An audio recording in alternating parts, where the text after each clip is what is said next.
साहब मामले की तो अभी पुख्ता कोई जानकारी है नहीं, लेकिन ये बहुत ही निंदनीय और बहुत ही दुखद घटना जो है घटी हुई है। और मैं तो ये कहना चाहूँगा कि हिमाचल प्रदेश सरकार के जो मुख्यमंत्री सुखविंदर सिंह सुक्खू जी बैठे हुए हैं, और ये जो सरकार है ये सारे के इस प्रदेश को जो है इनकी शरणास्थली में जो है, मुझे तो ये लग रहा है कि जो पहले बरसों पहले बिहार की दशा होती थी वो आज इस प्रदेश को जो है वो बिहार बनाया जा रहा है। लॉ एंड ऑर्डर जो है वो यदि कहा जाए तो शायद ये पूर्ण रूप से जो है वो फेल है, क्योंकि अपने राजनीतिक विरोधियों को निपटाने के लिए जो है वो पुलिस प्रशासन लगाया हुआ है, लेकिन जनता की सुरक्षा के लिए कहीं भी जो है वो ये चीज़ें जो है जनता की सेवा में या जनता को बचाने के लिए ऐसे गुंडा तत्वों को पकड़ने के लिए, चिट्टा माफियाओं को पकड़ने के लिए वो कहीं भी नजर नहीं आ रही है। यदि चिट्टे पर बात की जाए तो 2-2, 3-3 ग्राम वाले चिट्टे वाला व्यक्ति फंसता है, लेकिन आज तक वो माफिया जो आज तक नहीं पकड़ा गया। ना तो वो जो मेन लोग जो सप्लायर हैं उन तक शायद ये लोग जो हैं वो नहीं पहुंच पा रहे हैं। लेकिन इसके पीछे किसका हाथ है?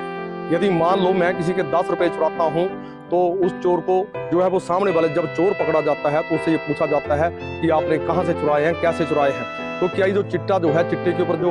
बात है, तो जो व्यक्ति 3 ग्राम किससे खरीदा, आगे वाले ने किससे खरीदा, तो वो माफिया पकड़ा जाएगा। लेकिन वहां तक वो कार्रवाइयां नहीं हो रही हैं। आज ये जो है यहाँ पर गुंडा राज है। मैं स्पष्ट कहना चाहूँगा ये गुंडा राज। आप ये देखिए कि बच्ची हमारे नज़दीक में ही, इस बच्ची का जो तथाकथित जो भी ये हुआ है, घटित हुआ है ये मामला, जो सोशल मीडिया और मैंने अभी देखा है 10 मिनट पहले ये पोस्ट पढ़ी हुई है कि बच्ची का जो है 2 बाइक सवार लोगों ने जो है दराट से जो गला काट दिया। तो आप देखिए कि हमारे इस प्रदेश में दूर दूर तक ये घटनाएं जो हैं वो कहीं भी बरसों पहले ये सुनने को नहीं मिलती थी। आज आप जहां मर्जी देखिए कि जी फलाने को काट दिया, फलाने को काट दिया। तो इसके पीछे कौन जिम्मेवार है, कि सरकार की क्या जिम्मेवारी बनती है? ये आज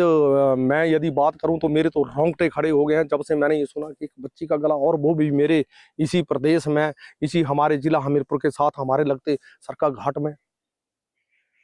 मैं वही कह रहा हूँ जी, ये लॉ एंड ऑर्डर तो शायद मुझे लग रहा है कि ये बहुत बड़ा फेलियर है। मैं तो उन अधिकारियों से जो हमारे भाई बावर्दी हैं, कृपया करके, ऐसा नहीं है वो लोग अच्छा काम भी करते हैं, लेकिन भाई मेरे, यदि हमने इस संविधान की शपथ ली हुई है और इस देश के लिए, इस प्रदेश के लिए हम लोग अगर जिम्मेवारी से खड़े हैं, तो मित्रों कृपया करिए ऐसी इन घटनाओं के ऊपर जो है आप जो है तत्परता से कार्रवाई कीजिए, ऐसे आरोपों को पकड़िए। और मैं तो ये भी कहना चाहूँगा कि कानून में भी कड़े से कड़ा प्रावधान जो है वो किया जाए, ताकि ये जो रेपिस्ट हैं, ये मर्डरर हैं, इनके लिए जो है अपील दलील के लिए ज़्यादा लंबा वक्त नहीं देना चाहिए, और इन लोगों को जो है इनको अभी वही हसर करना चाहिए जो इन्होंने सामने वाले व्यक्ति को जो है उसको मौत देकर जो है, मौत के इन सौदागरों ने जो किया होता है, उनके लिए वही कार्रवाइयाँ की जानी चाहिए। तभी इन लोगों के मन में जो है डर होगा, क्योंकि खौफ नाम की चीज़ जो है वो इस प्रदेश में जो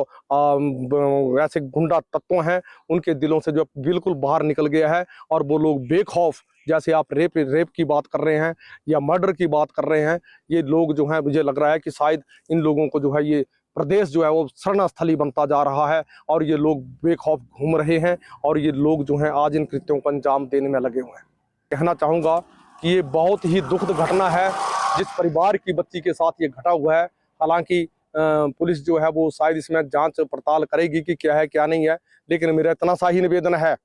यदि सामने वाला गलत भी है, उससे गलती भी हुई है, तो मानवता के नाते, इंसानियत के नाते हम लोगों को जो है सहनशीलता रखनी चाहिए और ऐसे कदम नहीं उठाने चाहिए। लेकिन जिस परिवार की बच्ची को काट दिया गया है, उन लोगों को जो है वो बेहिचक जो है वो सूली के ऊपर टांग देना चाहिए, ताकि अन्य लोगों को भी खौफ हो। क्योंकि बच्चा या बच्ची किसी की भी है, वो जो है वो परिवार के माता पिता के दिल के टुकड़े होते हैं। लेकिन जो लोग ऐसी आतंकी, और मैं आतंकी ही कहूँगा इसमें, जो गुंडा लोग हैं वो आतंकियों से कम नहीं है। ऐसे लोगों के विरुद्ध जो है मैं माननीय मुख्यमंत्री जी से विनम्र अपील कर रहा हूँ कि मत इस प्रदेश का नाम डुबोइए, मत ऐसे लोगों को जो आगे बढ़ने दीजिए। इन लोगों के ऊपर उचित से उचित कार्रवाई कीजिए, ताकि अन्य लोगों को जो है, जो गुंडा तत्व हैं, असामाजिक तत्व हैं, उनको भी खौफ हो। मैंने वही तो कहा कि ये प्रदेश जो है वो गुंडा माफियों के लिए जो है अड्डा बनता जा रहा है। लेकिन मैं युवा पीढ़ी से भी, माता पिता अभिभावकों से भी ये निवेदन करूंगा कि मित्रों, ये समाज, ये देश जो है वो तभी सुदृढ़ होगा जब हम लोग जो हैं वो अपने बच्चों को, जो हमारे माता पिता ने, हमारे बुजुर्गों ने हमें संस्कार दिए हैं, हमारे ऊपर उन्होंने नज़र रखी है कि हमारा बच्चा दिन में करता क्या है, जाता कहाँ है, कैसी संगत में रहता है, तो माता पिता से ये मेरा निवेदन भी है। हालांकि ऐसा नहीं है कि माता पिता बच्चों के पीछे ही घूमे रहेंगे, लेकिन कृपया करके जो बच्चे जो हैं वो उनके ऊपर भी नज़र रखिए, ताकि ये हमारे बच्चे जो हैं, ये हमारा समाज जो है वो उजड़ने से बचे और ये ऐसी अप्रिय घटनाएं जो हैं वो घटित ना हो। मैं पुनः ये जो बच्ची काटी हुई है, इसके बारे में जो है वो पुलिस प्रशासन से व सरकार से यह विनम्र अनुरोध भी कर रहा हूँ